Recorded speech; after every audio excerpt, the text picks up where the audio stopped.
Ofisi ya Waziri Mkuu, Tawala za Mikoa na Serikali za Mitaa TAMISEMI imetoa ufafanuzi kuhusu ucheleweshwaji wa ajira mpya za walimu na mafundi sanifu wa maabara huwekwa kwenye tovuti, kwamba ni kutokana na matatizo ya kiufundi kwenye mfumo wa kompyuta, na kwamba leo ajira hizo zimewekwa kwenye tovuti na kuwataka walimu hao kufika kwenye vituo walivyopangiwa Mei Mosi mwaka huu. Tujiunge na Beatrice Erki kwa taarifa kamili.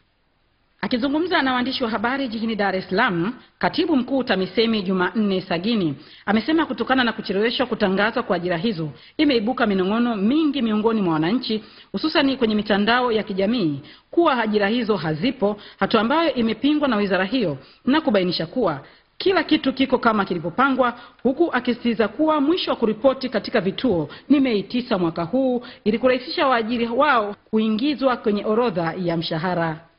Kwamba ilikuwa kwa tatizo la kiufundi, ndio maana tulishindwa kutangaza tarehe 25, lakini ajira za walimu na watumishi wengine hawa ziko pale pale tarehe 1 mwezi wa 5.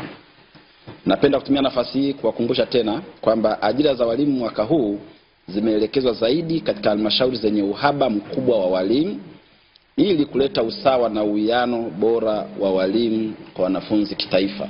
Aidha, Bwana Sagini amebainisha kuwa jumla shilingi bilioni 9 zimetengwa kwa ajili ya malipo ya walimu hao, ikiwemo posho ya kujikimu pamoja na nauli walizotumia kufika kwenye vituo vyao vya kazi, na kutahadharisha wale watakaobainika kuchukua fedha na kuondoka bila kuripoti katika vituo vya kazi. Kelele zetu nyingi kwa waajiri watu, akifika kule anataka walipwe immediately.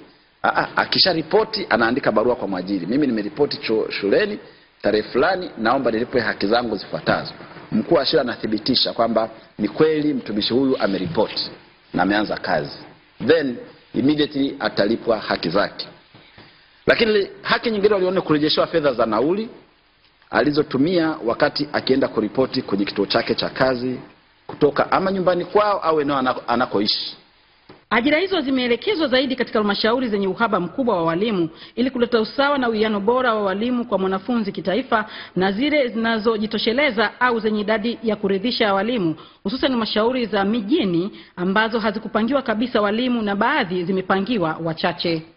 Kutoka Dar es Salaam, Beatrice Erki, Channel 10.